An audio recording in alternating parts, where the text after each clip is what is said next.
비가 퍼붓던 밤이었어요. 창밖으로 빗소리가 거세게 들려왔고 나는 현관 앞에 놓인 택배 상자를 발견했어요. 젖은 상자를 집어들었을 때 이상하게 무거운 느낌이 들었어요. 보낸 사람은 없었고요. 수치 일란에는 내 이름만 적혀 있었어요. 상자를 뜯었어요. 안에는 얇은 서류 봉투 하나, 그리고 흰 종이에 인쇄된 짧은 문장이 적혀 있었어요. 안녕하세요. 나는 당신 딸의 생모입니다. 심장이 쿵 내려앉는 느낌이었어요. 이상한 두근거림을 느끼며 봉투를 열었어요. DNA 검사 결과가 들어 있었어요. 공인된 검사 기관의 도장이 선명하게 찍혀 있었어요. 딸의 이름 옆에 적힌 남편의 이름. 그리고 모칠란에는 내 이름이 아닌 전혀 모르는 여자의 이름이 적혀 있었어요. 숨이 멎는 느낌이었어요. 손끝이 떨려 서류를 놓칠 뻔했어요. 다시 한번 읽어봤어요.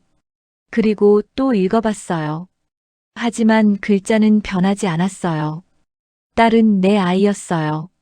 15년 동안 그렇게 믿고 살았어요. 남편은 아이의 엄마가 사고로 죽었다고 했고 나는 그렇게 믿고 살았어요. 그런데 아이 엄마의 편지를 받게 되다니 하늘이 무너지는 것 같았어요.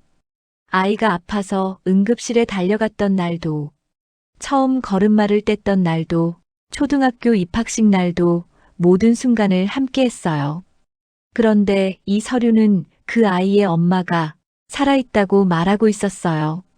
거실로 돌아왔을 때 다리에 힘이 풀렸어요. 소파에 주저앉아 서류를 다시 들여다봤어요. 이게 대체 무슨 일인가? 누가 왜 이런 걸 보낸 걸까?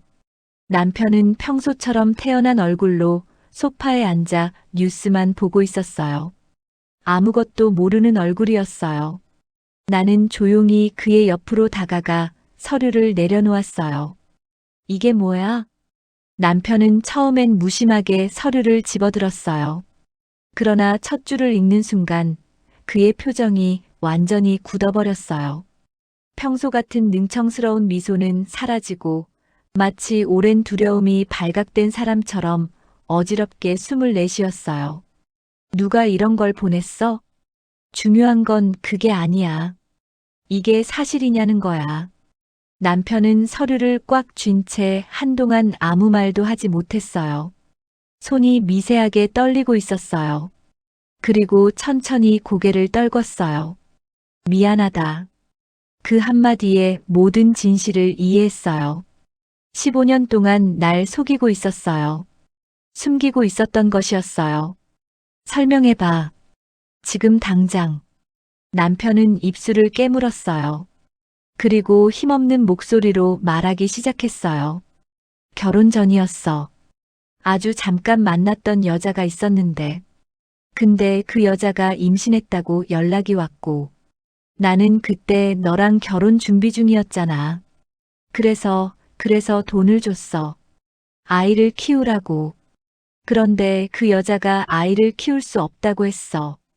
병원비도 그렇고 혼자 사는데 애를 키울 형편이 안 된다고. 그래서 내가 데려왔어. 너한테는 그 여자가 사고로 죽고 애기만 살았다고 했고. 머릿속이 하얗게 변했어요. 지난 15년이 주마등처럼 스쳐 지나갔어요. 육아의 고됨. 밤새 아픈 아이를 안고 울던 날들. 그 모든 것이 거짓 위에 세워진 성이었다는 말인가. 왜 말하지 않았어? 왜 15년 동안이나? 말할 수가 없었어. 너를 잃을까봐. 그리고 시간이 지날수록 말하기가 더 어려워졌어. 이미 너무 늦었다고 생각했어. 나는 일어섰어요. 더 이상 그와 같은 공간에 있고 싶지 않았어요. 며칠 동안 나는 아무것도 할 수 없었어요. 딸을 보는 것조차 고통스러웠어요. 저 아이는 내 아이가 아니다. 그런 생각이 머릿속을 떠나지 않았어요. 하지만 동시에 15년 동안 내가 키운 아이가 내 아이가 아닐 리 없다는 생각도 들었어요. 그러던 어느 날 학교에서 돌아온 딸이 울다시피 내게 달려왔어요. 엄마, 어떤 여자가 찾아왔어. 어떤 여자? 학교 앞에서 기다리고 있었어요. 처음 보는 사람인데 제 이름을 알고 있었어요. 그리고 자기가 제 진짜 엄마라고. 저한테 할 말이 있으니까 만나자고. 온몸이 굳어버렸어요. 그 여자. 남편의 과거 불륜 상대. 그녀가 드디어 모습을 드러낸 것이었어요. 15년 만에. 뭐라고 대답했어? 아무 말도 못했어요. 너무 무서워서. 그냥 도망쳤어요. 딸은 내 품에 안겨 떨고 있었어요. 나는 딸의 등을 쓰다듬으며 이를 악물었어요. 그 여자가 감히 내 딸에게 접근하다니. 남편에게 전화를 걸었어요. 목소리는 차갑게 가라앉아 있었어요. 그 여자 연락처 알아? 왜? 딸한테 접근했어. 지금 당장 연락처 넘겨. 남편은 잠시 망설이다가 전화번호를 보내왔어요. 나는 곧바로 그 번호로 전화를 걸었어요. 벨이 3번 울린 후 여자의 목소리가 들렸어요. 여보세요? 나예요. 내일 만나요. 시간, 장소 문자 보낼게요. 기다리고 있었어요. 그녀의 목소리는 놀랍도록 차분했어요. 마치 이 모든 상황을 예상하고 있었다는 듯이.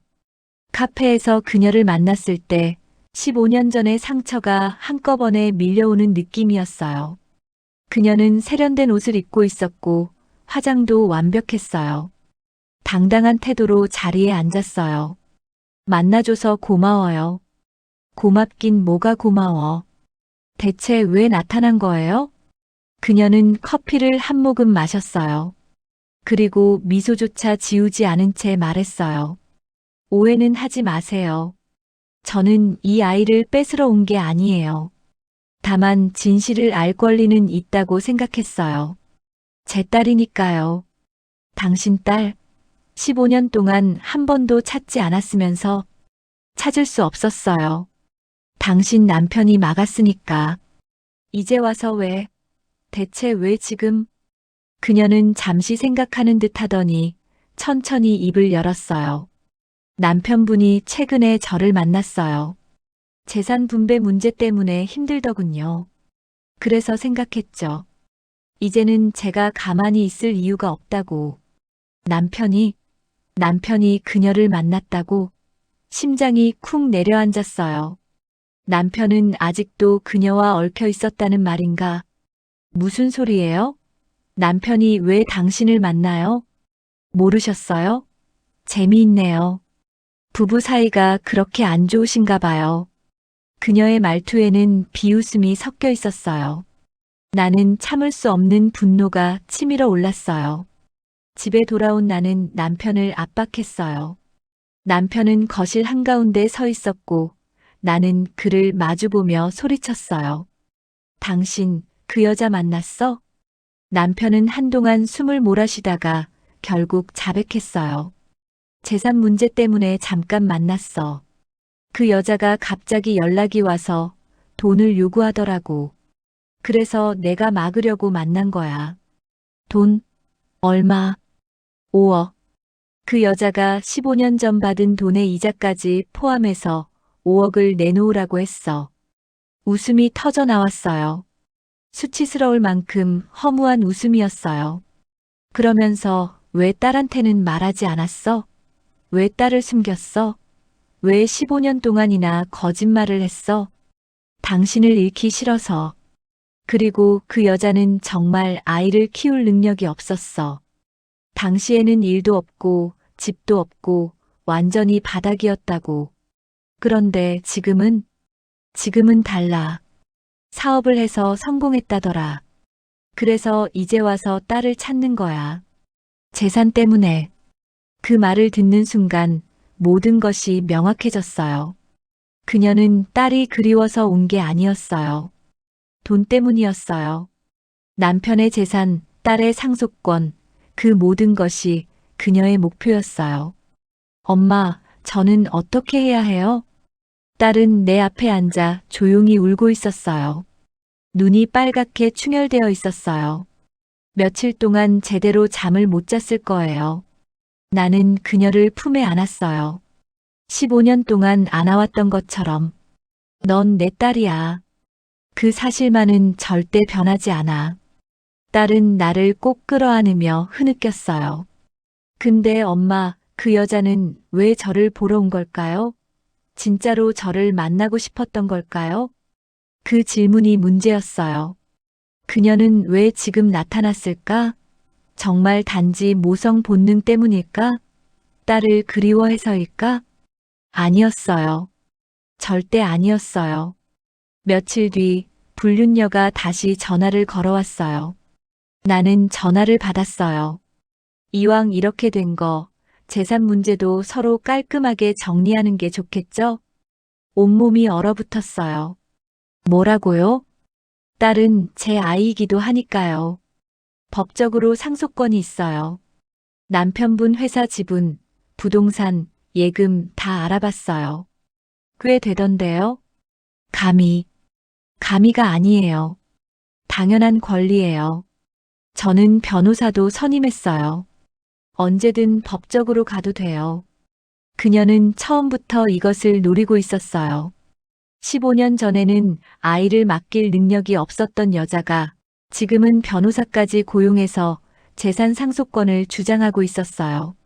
남편의 서재를 뒤졌어요. 뭔가 단서가 있을 것 같았어요. 그리고 오래된 서류 하나를 발견했어요. 구겨진 통장 사본. 15년 전 남편의 통장에서 3천만 원이 빠져나간 내역이 있었어요. 날짜를 보니 딸이 태어나기 일주일 전이었어요. 그리고 그 아래 또 다른 서류. 계약서였어요. 내용을 읽는 순간 손이 덜덜 떨렸어요. 을은 갑에게 금 3천만 원을 수령하며 이후 아동에 대한 모든 권리를 포기한다. 갑은 아동을 인수하며 을은 향후 어떠한 권리도 주장하지 않는다. 남편은 진실을 숨겼던 게 아니었어요. 그는 애초부터 그녀에게 돈을 주고 아이를 사온 것이었어요. 내 딸을 돈으로 샀어요. 그 죄책감 때문에 15년 동안 아무 말도 하지 못했던 것이었어요. 나는 계약서를 들고 거실로 나갔어요. 남편은 소파에 앉아 있었어요. 이게 뭐야? 남편은 계약서를 보자 얼굴이 새하얗게 질렸어요. 어디서 찾았어? 답해. 이게 뭐냐고. 그때는 어쩔 수 없었어. 그 여자가 아이를 키울 수 없다고 했고, 나는 너랑 결혼해야 했고, 그래서 돈을 주고 아이를 데려왔어. 그럼 나는 뭐야? 당신의 거짓말을 믿고 15년을 산 나는 대체 뭐야? 남편은 고개를 숙였어요. 대답이 없었어요. 불륜녀를 다시 만나기로 했어요. 이번에는 내가 준비를 하고 갔어요. 카페에 앉은 그녀는 여전히 여유로운 표정이었어요. 15년 전 돈 받았죠? 그녀는 표정을 바꾸지 않고 말했어요. 받았어요. 3천만 원. 당신 남편이 원했죠. 왜 다시 나타난 거예요? 그녀는 작게 웃었어요. 그때는 제가 약자였지만 이제는 아니에요. 저도 사업을 해서 성공했고 돈도 있고 변호사도 있어요. 이제는 제 권리를 찾을 수 있어요. 무슨 권리요? 남편분 회사 지분 절반은 제 딸 목 아닐까요? 법적으로도 당연한 거예요. 나는 가방에서 서류를 꺼냈어요. 15년 전의 계약서. 이것도 법적으로 유효한 거 아닌가요? 그녀의 얼굴이 굳어졌어요. 이걸 어떻게? 15년 전 당신은 돈을 받고 아이에 대한 모든 권리를 포기했어요. 계약서에 서명도 했고요. 법적으로도 당신은 더 이상 그 아이의 엄마가 아니에요. 그녀는 침묵했어요. 처음으로 당황하는 표정이었어요. 계약서가 있어도 생모의 권리는 변호사랑 상담해 보세요. 당신이 이긴다는 보장 없어요. 오히려 당신이 협박죄로 고소당할 수도 있어요. 그녀는 한동안 아무 말도 하지 못했어요. 그리고 결국 한마디를 내뱉었어요. 졌네. 나는 자리에서 일어섰어요. 다시는 내 딸 근처에 얼씬거리지 마세요. 집으로 돌아왔어요. 딸이 거실에서 나를 기다리고 있었어요. 엄마, 이제 끝났어요? 그래, 이제 끝이야. 딸은 내 품에 안겼어요. 나는 딸을 꼭 껴안았어요. 15년 동안 그래왔던 것처럼 남편이 조용히 다가와 말했어요. 미안하다. 정말 미안해. 앞으로는 거짓말하지 않을게. 내 옆에 있을게. 그의 목소리는 너무 늦었지만 그것으로 충분했어요. 딸이 내 손을 잡으며 말했어요. 엄마, 우리 이제 다시 시작하자. 그래, 끝난 게 아니야. 우린 다시 시작하는 거야. 그날 이후 우리는 더 이상 누구의 그림자에도 흔들리지 않았어요. 그리고 비밀이 없는 진정한 가족이 되었어요. 시청해주셔서 감사합니다.